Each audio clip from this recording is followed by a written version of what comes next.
ግጭትን በሚመለከት የግጭት ተፈጥሮና እድገት ከመሰረቱ የማየት ልምምድ ካልፈጠርን ላዩን ብቻ የምናይ ከሆነ እንስታለን። ግጭት ንጣፍ አለው።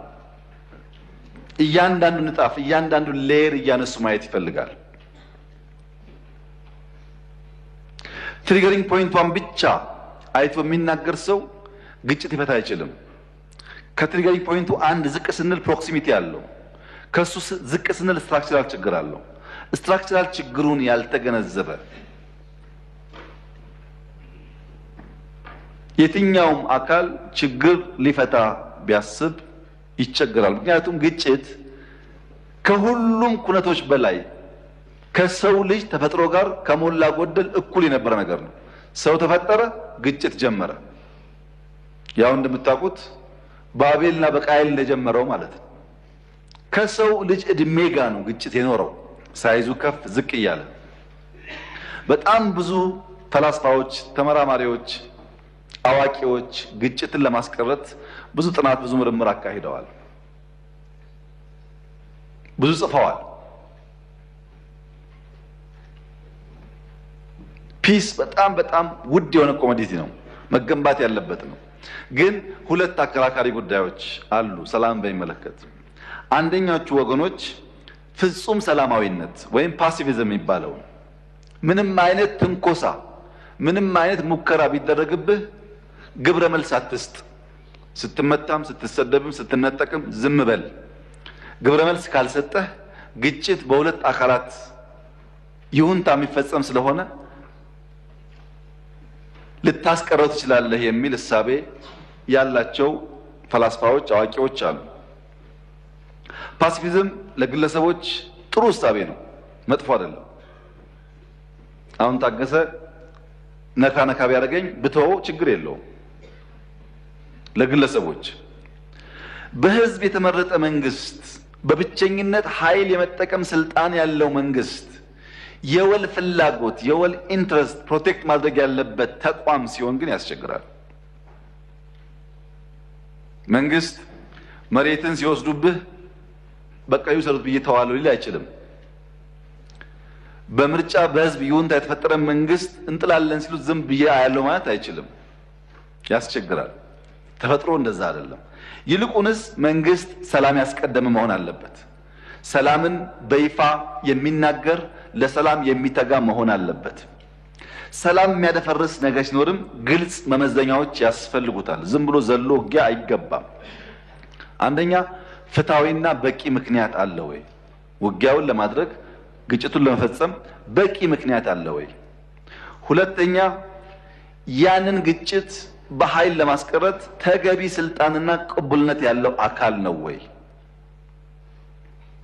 ማንም ተነስቶ በኃይል ጉዳይ ልፍታ ቢል ተገቢ ስላልሆነ፣ በግጭት ያ ዓላማውን ያሳካል ወይ?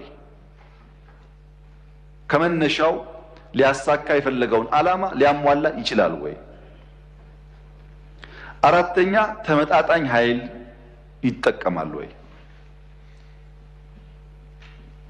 ሌሎች የሚጨመሩ ፖይንቶች አሉ። እነዚህን የሚያሟላ በሚሆንበት ሰዓት መንግስት በብቸኝነት ኃይል የመጠቀም ስልጣን ያለው አካል ስለሆነ ለዘላቂ ሰላም ለጀስት ሊጋጭ ይችላል። ምንዋጋው ዘላቂ ሰላም ለማምጣት ነው የሚባለው ለዛ ነው። ጀስት ወር ከሆነ የተሟላ ሰላም ለማምጣት ስልጣን ያለው አካል ኃይል መጠቀም እንደሚችል የዓለም አቀፍ ክፍት እውቀት ነው። ማንም ሰው የሚያውቀው ነገር ነው። ኢትዮጵያ ውስጥ ያለው ችግር ከዚህ ይለያል። ሁለት መሰረታዊ የፖለቲካ ስብራቶች አሉበት። አንደኛው ነባሩ የመጠፋፋት ባህል ነው። ነባር ባህል ነው። ልጅ ኢያሱ ሲነሱ አልጋ አልጸናም ብሎ የሚነሱ ኃይሎች አሉ። መንግስቱ ሲመጣ አልጋ አልጸናም ጊዜው አሁን ነው ብሎ እዚህም እዛ የሚቧደኑ ሰዎች አሉ። በኢህአደግ ዘመንም አሁንም ይሄው ነው፣ ባህል ነው። አዲስ መንግስት ሲመጣ አልጋው ሳይጸና እናፍርሰው የሚባል የነበረ ባህል አለ። አንድም መንግስታት ኢትዮጵያ ውስጥ በሰላማዊ መንገድ ሽግግር አድርገው በረጋ መንገድ የሄዱበት ታሪክ የለንም። ይሄ የራሱ የሆነ ጉዳት አለው። ሁለተኛው ከሶሻሊስት እሳቤ ጋር በስፋት ወደ አፍሪካ ወደ ኢትዮጵያ የገባው በሽታ ነው። ሶሻሊዝም እንደ ዌቭ ዘ ሆል አፍሪካን የወረረ በሽታ የወረረ እሳቤ ነው በሆነ ዘመን ውስጥ። ይሄ በሽታ በተለይ ኢትዮጵያ ውስጥ ያመጣው ችግር ደግሞ ፍረጃ ነው። ሶማሊያም ነበረ፣ ታንዛኒያም ነበረ፣ ዚምባብዌም ነበረ። ብዙ አፍሪካ ሀገራት በሶሻሊዝም እሳቤ ተውጠው ተንቀሳቅሰዋል። በእኛ ደረጃ ግን ፍረጃ መኖር እርግጠኛ አይደለሁም። ጠላት ስንል እንፈርጃለን። በጠላት መቃብር ላይ ካልሆነ ቤት አንሰራም። ቆሞ በሰላማዊ መንገድ ተደራድሮ የሚባል ነገር ልምምዱ የለም። የኢትዮጵያ ፖለቲካል ፓርቲና ሀሳቢው ከተጀመረበት ጊዜ ጀምሮ 1960 አካባቢ ጀምሮ ያለውን ብንመለከት ተማሪዎች ሁሉም አንድ እሳቤ አይዲዮሎጂ ይዘው በሆነ ምክንያት ግራና ቀኝ ከቆሙ በኋላ መሳሪያ ሳይኖራቸው እስክሪብቶ ያላቸው ተማሪዎች በጽሁፍ በንግግር ከመጨቃጨቅ ይልቅ መሳሪያ ተውሰውና ገዝተው መገዳደል ጀመሩ። ተማሪዎች፣ መንግስት አይደለም፣ ተማሪዎች። እነዚህ ተማሪዎች ከመንግስት ጋር በነበረው ግጭት ከተማ ውስጥ መቆየት ሲያቅታቸው በረሃ ሲሄዱ ከመንግስት ጋር አይደለም፣ አንድ ዩኒቨርሲቲ የነበሩ ተማሪዎች በረሃ በውስጣቸው ከሌሎች ኃይሎች ጋር ባደረጉት ውጊያ ተባሉ። ኢህአፓና መኢሶን ከተማ ውስጥ መውሰድ ይቻላል። ኢህአፓና ቲፒኤልኤፍ በአሲምባ መውሰድ ይቻላል። ከበረሃ ከወጡ በኋላ ተሰደው ትግሉ እንደማያዋጣ አውቀው ወደ ውጭ ሀገር ከሄዱ በኋላ አሁንም ባሉበት ሀገር አይን ላይ መታየት አይችሉም። ከ10፣ 20፣ 30 ዓመት በኋላ ከዛ አልፎ አንዳንዶቹም ሲጽፉ መጽሐፎቻቸውን ያያችሁ እንደሆነ ዛሬ ከ40፣ 50 ዓመት በኋላ እዛው ቆመው ይወቃቀሳሉ እንጂ ይህን ማድረግ ሲገባን አይሉም። ፍረጃው በጉርምስናና በኢሞሽን ሃይ በሆነበት ጊዜም በስተርጅና ጊዜም እምብዛም ሲቀየር አይታይም። ይሄ የፍረጃ ችግር በሁሉም አፍሪካ ሀገሮች መኖሩን እርግጠኛ አይደለሁም። እኛ ጋር ይበረታል። ትንሽም ጭላንጭል መልካም ነገር ስናይ ለመናገር በሚያስቸግር ደረጃ ነው እኛ ጋር ያለው ፍረጃ።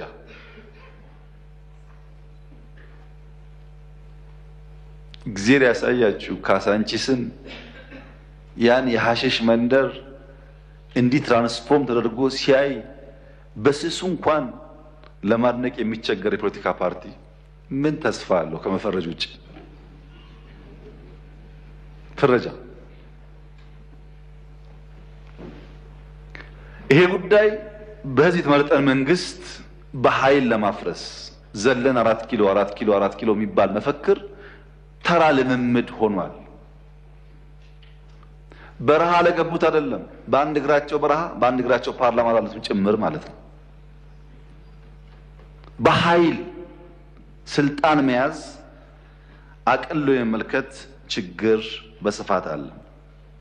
በዓለም ታሪክ በኢትዮጵያም ታሪክ እንደምንመለከተው እነዚህ ነውጠኛ ነፃ አውጪ ታጣቂዎች በመጀመሪያ ደረጃ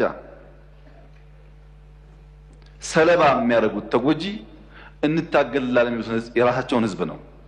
ስለምታገልልህ አግታለሁ፣ ስለምታገልልህ ገላሃለሁ፣ ስለምታገልልህ ሳትፈቅድልኝ ገብቼ ቆርሼ እበላለሁ፣ እደፍራለሁ። እኔም ማድረገው ማንኛውም ነገር ታጋይ ስለሆንኩ ሆሊ ነው፣ ሐላል ነው፣ ይፈቀዳል ብሎ ያስባሉ። ይሄ ኦሮሚያም አለ፣ አማራም አለ፣ ትግራይም ሁሉም ጋር ነው ያለው። ኢትዮጵያም ሌላም ሀገር አለ። ኢማጂን አልሸባብን ብትወስዱ አንድ የሶማሌ ዜጋ አንድ ሙስሊም በረመዳን ወር ሌላ የሚጾምን ሙስሊም ሌላ ሶማሌ ሌላ እስላም ምንም ባላደረገው ምክንያት ቦምብ ታጥቆ አፈንድቶ ይገላል። ለሶማሌ እየታገለ ሶማሌን ይገላል ማለት ነው። ሁሉም ጋር ያለ ልምምድ እንደዚህ ነውጠኞች እንደዛ ናቸው። ለሚታገሉለት ህዝብ ዕዳ ናቸው። በሀገራችን አንድ አባባል አለ። ለበሬው ሲሉ በሬውን አረዱት የሚባል አባባል አለ። ምን ማለት ነው?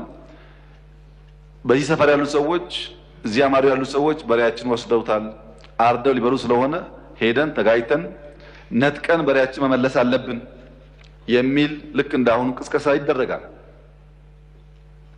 ከተደረገ በኋላ ሰዎች ይሰባሰባሉ፣ ለውጊያ ይዘጋጃሉ። ለውጊያ ስንሄድ ስንቅ ስለሚያስፈልገን ስንቅ እንያዝ ብሎ በሬ አርደው ስንቅ ይከፋፈላሉ። መንገድ ከጀመሩ በኋላ ለካ የሚዋጉለት በሬ አርደው ስንቅ አድርገውታል። ለበሬው ሲሉ በሬውን አረዱት ይባላል።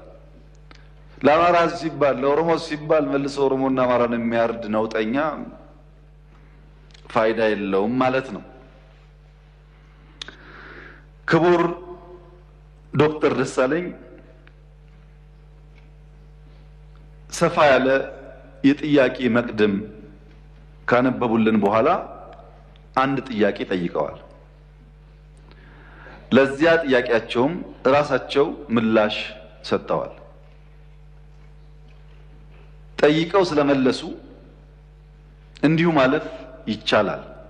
ነገር ግን ለሳቸው ክብር ለዚህ ምክር ቤትም ክብር ሲባል አንዳንዶቹን ነገሮች በግርድፉ አንስቼ አልፋለሁ። አንደኛ ይሄን ጦር ሰባቂ መንግስት በዚህ ልክ ክሪቲሳይዝ ሲያደርጉት ህዝብ እንዳይወጣ፣ እንዳይገባ፣ እንዳይማር፣ እንዳያርስ፣ ማዳበሪያ እንዳይወስድ ያደረገውን ኃይል ምን ነው አላየኸውም አልሰማውም አሉት። በህዝብ መሰብሰቢያ በእርሶ ከተማ ቦምብ ንጹሃን ሰዎች የሚንቀሳቀሱበት ቦታ ላይ የሚያፈነዳን ኃይል ምን ነው ዝም አሉት? ሽማግሌ ላስታርቅ ብሎ ሲሄድ ቄሶች፣ አሮጊቶች በንብርክክ የሚያስኬደውን ከኢትዮጵያ ባህል ውጭ የሚገለውን ኃይል ምን ነው አላቅህም አሉት። ከሁሉ ደግሞ የገረመኝ በእርሶና በእርሶ ፓርቲ ግንባር ቀደም ተዋናይነት የነበረውን የትግራይ ውጊያ ምን ነው የትግራይ ውጊያ ያሉት? አዝማች አልነበሩ እንደ እርሶ? እነዚህ ሳቢዎች የማያውቁት ሀገር ሄዶ ቁርበት አንጥፉልኝ እንዳለው ስጋ በሊታ ያስመስለዋል። ይሄ ተገቢ አይመስለኝም። በእኛ በኩል ያለውን ክሪቲክስ ችግር የለውም እንፈትሸዋለን። እርሶ ግን ትንሽ ሚዛን ቢጠብቁ ጠቃሚ ነበር ብዬ አስባለሁ። ምክንያቱም ለሰላም ምን ያክል ጥሪ እንዳደረግን በዚህ ቤት ጭምር ስለሚያውቁ። ሌላው በጣም የገረመኝ ጉዳይ የእርሶ መንግስት በቄስ ሞገሴዎች ውዳሴ ያሉት እኛ ሰፈር ፊታውራሪ መሸሻ የሉም፣ ቄስ ሞገሴዎች ምን ያደርጋሉ ነው። ቄስ ሞገሴ ፊታውራሪ መሸሻ በሌሉበት ህልውና እንደሌላቸው ስለሚታወቅ ባይሆንኛ ጉዱ ካሳዎች ብንባል ያምር ይሆናል እንጂ ቤት በኩል ነው ቄስ ሞገሴዎች እኛ ሰፈር የሚታዩት። ምክንያቱም እኛ ትናንትናን ናፋቂዎች፣ ትናንትናን ለማጽናት የምንሸረግድ ሰዎች ሳንሆን ነገን ለልጆቻችን ለመስራት መጋፈጥ የማይጋባንን ጉዳዮች የምንጋፈጥ ለውጥ ፈላጊዎች ነን። ጉዱ ካሳዎች ነን። ይሄንን እሳቤውን እዚህ ቤት የነበሩት ሐዲስ ዓለማየሁ ላፍታ ተነስተው ጥያቄውና ኢትዮጵያ ውስጥ ያለውን ነገር ቢመለከቱ ምን ነው ያብዬን ወደምዬ የሚሉ ይመስለኛል። መንግስታችን ለክሪቲክስ በጣም ክፍት ነው። ኢትዮጵያ ውስጥ ባልተለመደ ሁኔታ ስልክ ያለው ማይክ የያዘው ሁሉ የሚናገርበት ዘመን ነው ይሄ ዘመን። ሐሳብ በመግለጽ ሰው ይታሰራል ላሉት እርሶ እዚህ ፓርላማ አካባቢ ከመቅረቡ በፊት የዚህ ፓርላማ አባል ነበርኩ ነኝ። ቅድም እንዳደረጉት አይነት ግላጭ ስድብ አይፈቀድም ፓርላማ ውስጥ። ነበርንበት፣ እናውቀዋለን። ሰው በንግግሩ የሚታሰር ከሆነ ጦረኛ፣ ግጭት ጨማቂ፣ ጆሮ የሌለው ከሚል በላይ ስድብ ምን አለ? እዚህ ፊት ለፊታችን ሆነው እየተሳደቡ እንኳን ካልታሰሩ ሰው በንግግሩ ብቻ አይታሰርም ማለት ነው። ጦረኛ፣ ግጭት ጨማቂ፣ ጆሮ አልቦች ካሉ በኋላ ልክ እናስገባችኋለን በትጥቅ በ2 ሳምንት 4 ኪሎ እንገባለን ቢጨምሩበት ግን እርሶም አይቀርሉትም ነበር። በመሳደብ አይደለም። ከዚያ አልፎ በኃይል የተመረጠን መንግስት መናት ሲጨመርበት ነው ጸብ የሚመጣው። ዩቲዩብ ላይ የተናገረ ሁሉ ጋዜጠኛ ሆኖ ጋዜጠኞች ታሰሩ ያሉት እንደዚህ ዘመን መቼም የኢትዮጵያ ሕዝብ ይታዘባል። ከፓርላማም ውጭ ሰው እንዳሻው የሚናገርበት ዘመን፣ ሁሉ ጉዳይ ፖለቲካ የሆነበት ዘመን ያለ አይመስለኝም። ይሄ ሲባል ይሄ መንግስት ሆሊ ነው፣ ምንም አይነት እንከን የለውም፣ ስራው ሁሉ የተቀደሰ ብዬ ልመጻደቅ አልፈልግም። እርስዎ ካቀረባቸው ሀሳቦች ውስጥ መፈተሽ ያለባቸው ጉዳዮች ይኖራሉ፣ መታረም ያለባቸው ጉዳዮች ይኖራሉ። በእስርም በክስ ሂደትም በሌላም ጉዳይ መንግስት ሁልጊዜ ራሱን ክፍት አድርጎ መፈተሽ አለበት። እንከን የለኝም የሚል መንግስት አያድግም። ነገር ግን ሚዛን ሲጠፋ ለሚሰማውም ትውልድ ለእርሶም ፓርቲ ጉዳት ያለው ስለመሰለኝ ነው። ምክንያቱም ይሄ መንግስት አሁን ያለው መንግስት የእርሶ ፓርቲ መንግስት ሆኖ ያቋቋመው ነው። የእርሶ ፓርቲ ሊቀመንበር የኔ ካቢኔ አባል ናቸው። የእርሶ ፓርቲ አመራሮች በአማራ ክልል፣ በአዲስ አበባ ክልል ውስጥ፣ በአዲስ አበባ ከተማ ውስጥ አመራሮች ናቸው። በጋራ የምንመራው መንግስት ነው። እናንተም ስላላችሁ እኛም ስላለንበት ሰዎችም ስለሆን ስንፍናዎች ይኖራሉ፣ ድካሞች ይኖራሉ፣ መታረም የሚገባቸው ጉዳዮች ይኖራሉ። ለምሳሌ ጦርነት በሚመለከት ወደ ኋላ መለስ ብለው የኢትዮጵያን የ100 ዓመት ታሪክ ይመልከቱ። በ100 ዓመት ጊዜ ውስጥ 7 ዓመት ሙሉ ከአንድም ጎረቤት ጋር ያልተዋጋ ብቸኛው መንግስት የኛ መንግስት ነው። ባለፉት 7 ዓመታት ከየትኛውም ጎረቤት ጋር አንድ ጥይት አልተኮሰም። እኔ በታሪክ የማውቀውን ሳይሆን በአካል የማውቀውን ግን ላስታውሶ በ83 ገብቶ 84 መንግስት የመሰረተው የኢህአዴግ መንግስት እስከ 90 ዓመተ ምህረት ባለው 6 ዓመት ጊዜ ውስጥ መጀመሪያ ከሳውት ሱዳን ኢታንግ ላይ፣ ቀጥሎ ከሱዳን፣ ቀጥሎ ከኤርትራ ውጊያ አካሂዷል። በኋላ የሶማሌውን ሳይጨመር ማለት ነው። በ7 ዓመት ጊዜ ውስጥ በደርግም የሚያውቁት ታሪክ ነው። በንጉሱ ጊዜም እንዲሁ ባለፉት 7 ዓመታት ከአንድም ጎረቤት ጋር ያልተዋጋ ነው። የሚያጋጩ ጉዳዮች ስለሌሉ ሳይሆን ግጭት ጉዳት አምጪ እንደሆነ ስለምናቅ ነው፣ ስላደግንበት ስለምናቀው ነው።